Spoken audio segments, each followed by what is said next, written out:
This is a message for every donkey voter, every Australian sex party. Oh, sex party. I'm voting sex party. To all those who have figured out, even more impressively, obviously with zero research. This guy's a fucking moron. No research. I used to watch the Trues. That the Australian Labor Party and the Liberals are exactly the same. It's just the blue team and the red team when it comes down to it.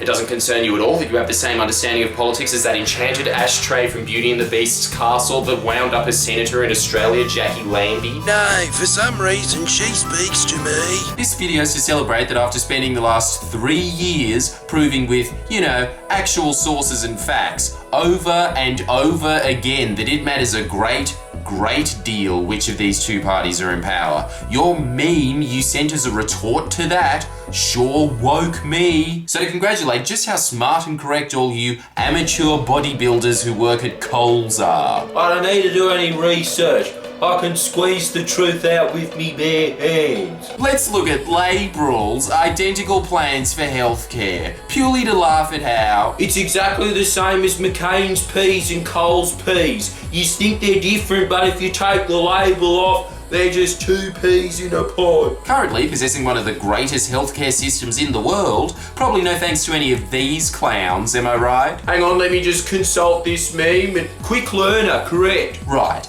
Medicare must have just fallen out of the sky as the universe's most helpful comet.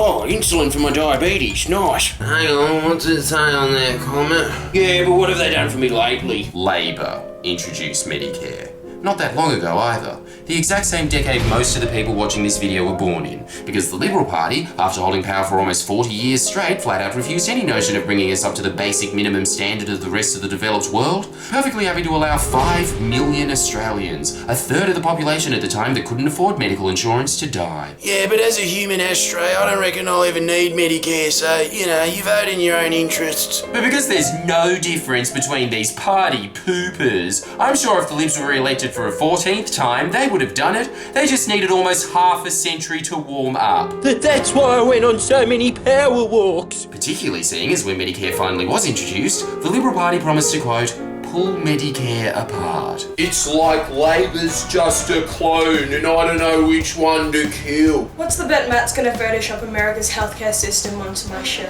But hey, I'm misrepresenting your argument, which because you obviously know more about bans than Australia's political situation, you seem to have confused the two and think, Yeah, their old stuff used to be heaps good, but their new stuff's just heap shit, eh? who'd have guessed that posers pretend to possess knowledge? I can't spot the difference either when Labor just fought tooth and nail over the Liberal Party's plan to cut $650 million from Medicare, meaning you now have to pay for CAT scans, MRI, X-rays and mammograms. You're into insipid, completely unfounded platitudes like Labor's the lesser of two evils? Well, here's another. Ever heard the phrase, prevention's better than cure? No, surprisingly I haven't. Well, a lot of those scans are used for, amongst other things, detecting cancer early on, which according to Professor Auler, president of the AMA, that's going to lead to a delay of the effective early diagnosis of cancer, leading to premature deaths, and compromise the effective treatment of diabetes and other chronic diseases. That's just $650 million. So imagine what happens next year when they cut a further $1 billion out of Medicare. The equivalent of 20,000 nurses. That's going to cause hospital capacity to shrink, as doctors won't be able to get their patients into hospitals or keep them there to receive the critical care they require. I bet those people are going to think there's a difference between Labor and Liberal. Maybe you can offer them some solace when they're kicked out of their hospital beds before being properly treated for life-threatening injuries and diseases by sending them your clever little George Carlin monologue you obnoxiously post to explain why you don't vote. It's funny because it's not true. He's not even talking about Australia. Yeah, but it's like good to know it's the same all around the world, man. Like, I haven't looked into it, but I bet if I did, like, that'd be the case. And if that's what happens when hospitals are defunded by $1 billion, imagine what happens when the Liberal Party cuts $54 billion.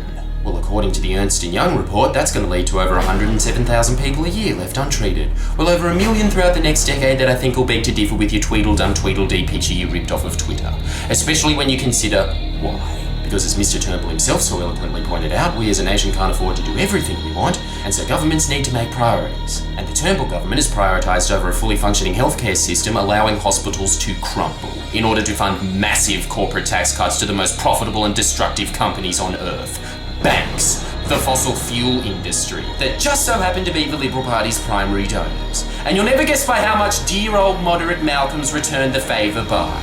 $54.5 billion. The exact same amount they're gutting from the hospital system, with a few extra 100 million sprinkled over the top just for good measure. Sounds like identical twins to me. Still think it's splitting hairs? What about the fact the Liberal Party's been working behind closed doors for the past 18 months, planning to privatise a massive chunk of Medicare, the $42 billion payment system because they can't afford to keep a universal healthcare system running, and cut an additional $48 billion in corporate tax on top of the $52 billion, of which 60% will go directly to foreign shareholders. Don't think they'll do it? They've already secretly introduced the extremely unpopular $15 co-payment by refusing to adequately fund bulk billing, instead giving a tax cut to millionaires and forcing doctors to put a sick tax of $14.40 on the nation's ill. Yeah, the Liberals are still planning to pull Medicare apart. They've just learned they have to do it in stealth and slower, and yet you think you've outsmarted these corporate-funded think tanks and Oxford-trained lawyers with your vote for nobody meme.